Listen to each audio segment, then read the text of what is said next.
नमस्कार। और दिन भर की अपडेट बेताबी से इंतजार, कुछ सवाल से लेकर आज की बहुत सारी खबरें आपको हमने बताई, लेकिन सबसे पहले शुरू कोरोना का क्या माहौल और क्या मामला रहा आ रहे हैं। आज जिला कलेक्टर ने नए करौली में भरना बंद रहेगा और ये सख्ती करना जरूरी था, क्योंकि कल एक साथ 39 नए केस आए थे करौली जिले दोनों को मिला करके।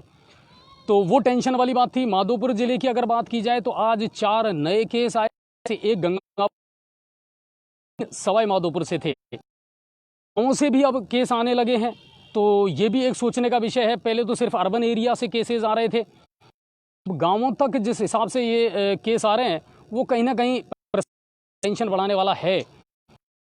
हो सकता है कि प्रशासन सख्ती से कदम उठाए और शायद दुकान खुलने की जो टाइमिंग है उसके बारे में कुछ गौर करे।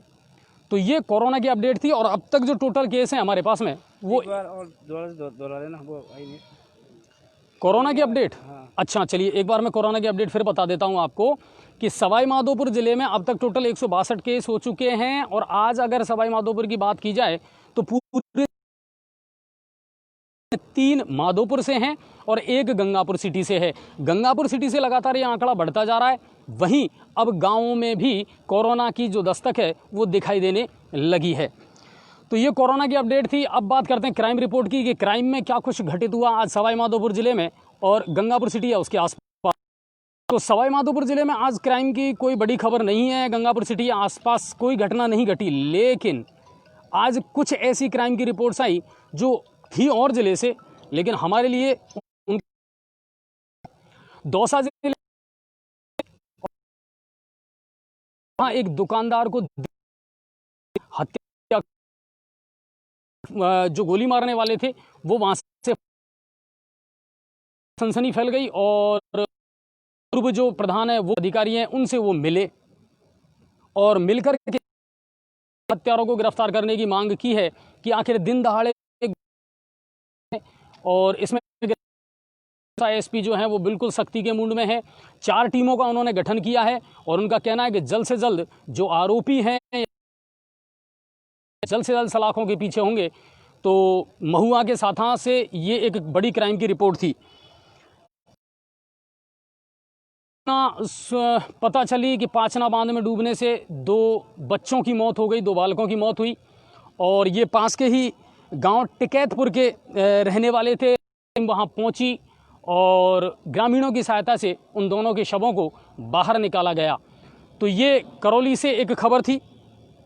बाकी और क्राइम की आज कोई बड़ी रिपोर्ट नहीं आई। अब बात करते हैं अन्य खबरों की कि क्या कुछ और घटित हुआ गंगापुर सिटी या उसके आसपास या सवाई माधोपुर जिले में।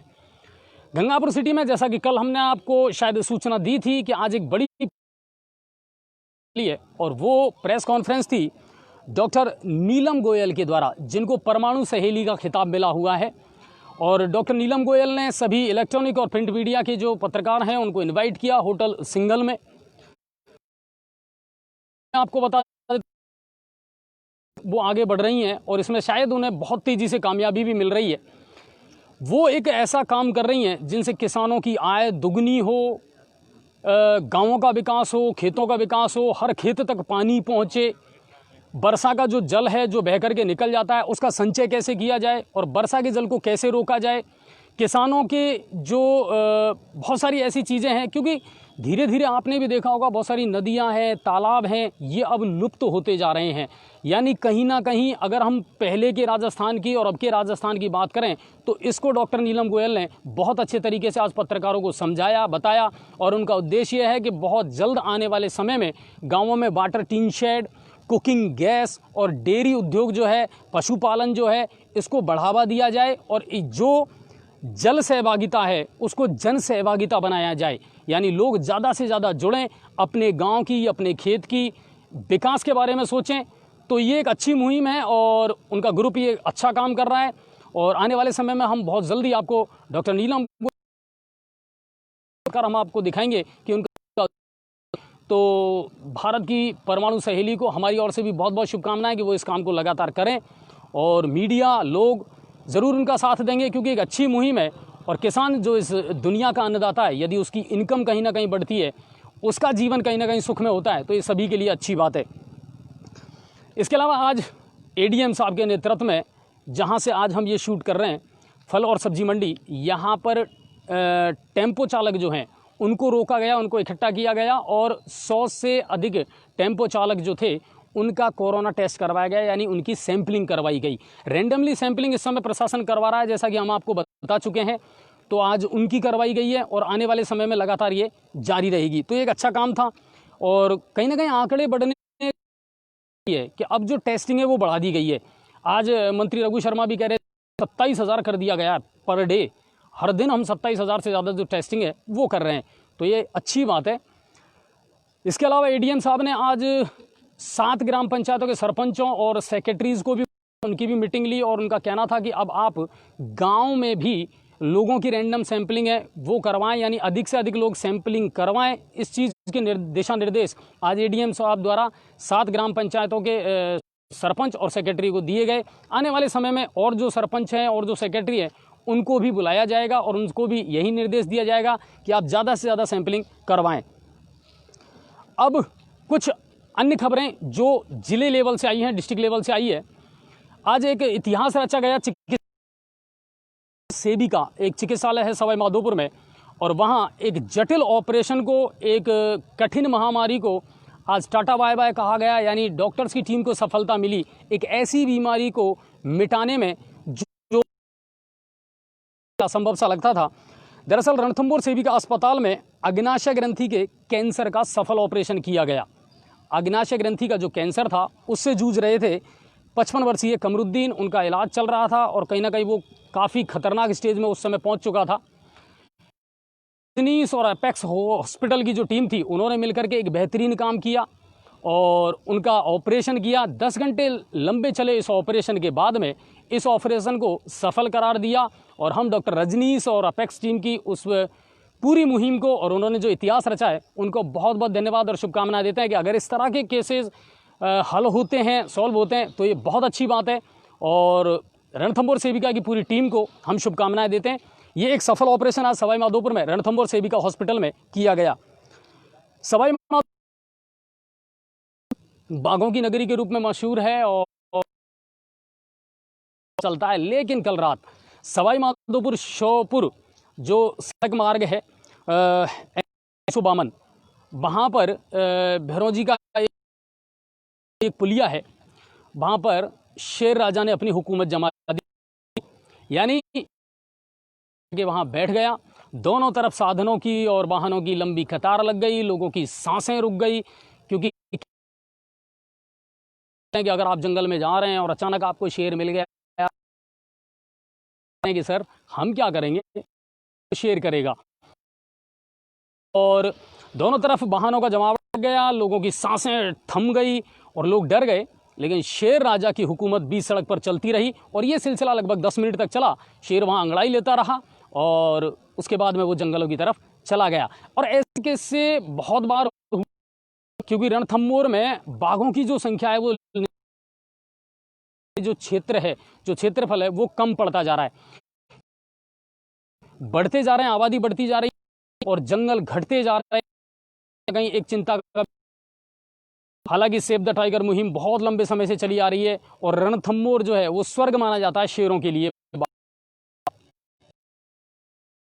भी आपने सुना होगा, कई बार मीडिया में, अखबारों में आई थी कि यहाँ से शेर अचानक पलायन भी कर रहे हैं। मोहन नाम का एक शेर था जो बहुत लंबी तलाश के बाद में कैला देवी में जाकर के मिला। उससे पहले और भी जो टाइगर 40,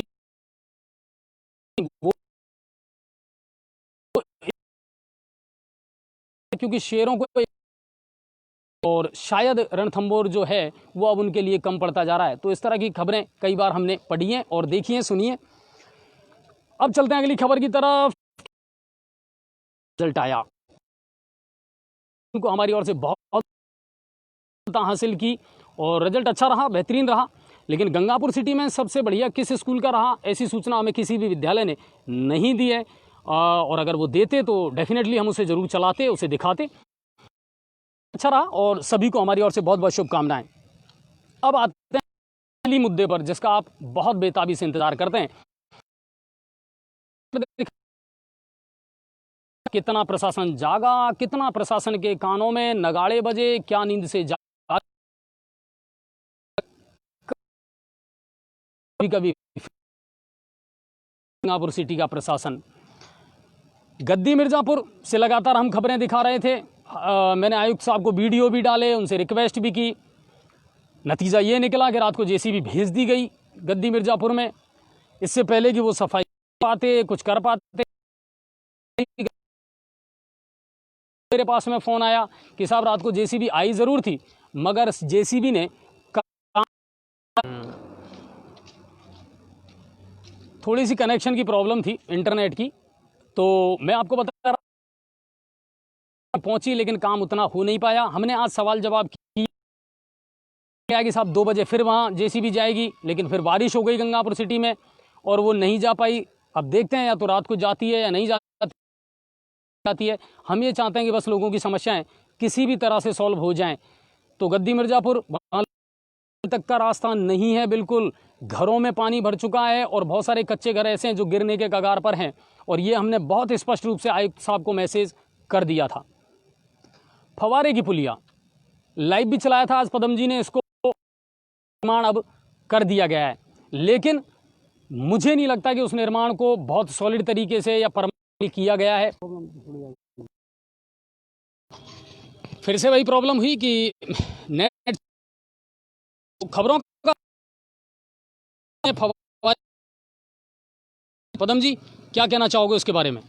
चीनी रात्रि को जब लगे तो इसका आज खबर का असर भी हुआ है। आज नगर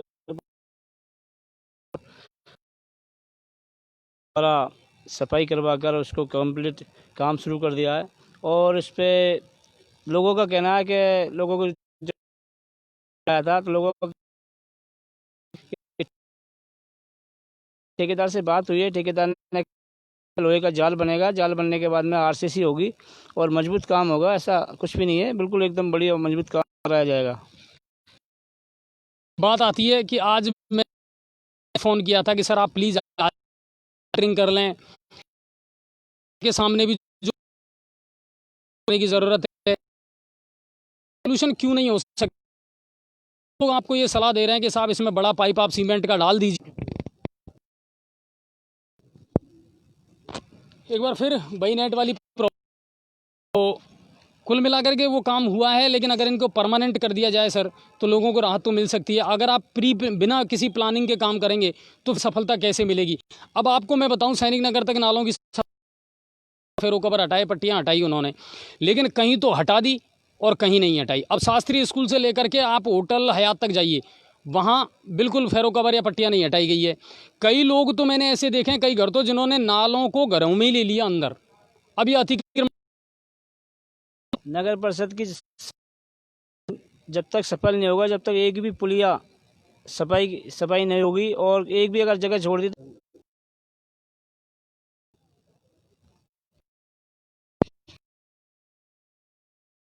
फवारे का, और जैसा हम बता रहे थे कि अगर तो फिर गड़बड़ होगी। देखो पैसा भी उतना ही लग रहा है, खुद कर्मचारी उनके अंदर ना, किसी एक काम पूरा नहीं होता तुरंत दूसरा बता देते हैं, दूसरा पूरा नहीं होता तीसरा बता देते हैं। अरे कम से कम एक काम को तो लग करके आप काम ठीक ढंग से हो ही नहीं सकता। मैं बार बार मॉनिटरिंग की इसलिए कह रहा हूं कि आज भी हमने भी आयुक्त साहब को फ़ोन किया था, रिक्वेस्ट की थी कि सर प्लीज़ आप आ जाइए और देख लीजिए एक बार, लेकिन बताइए सही भी किया गया है, उनकी दोबारा से मरम्मत की जा रही है तो अच्छी बात है अगर उनकी मरम्मत हो जाती है तो। और नालों पर जो स्थायी अतिक्रमण है ये बहुत बड़ा मुद्दा है सर, इनको ज़रूर देखना पड़ेगा, इनको करना पड़ेगा। जगह सारे मैसेज आते हैं सर, और कहीं ना कहीं प्रशासन को सक्रिय होना पड़ेगा, मीडिया उनके साथ है। कल हमने कहा था कि आप अगर एनजीओ की मदद लेना चाहें, आज हमने कही थी बिल्कुल उपलब्ध करवा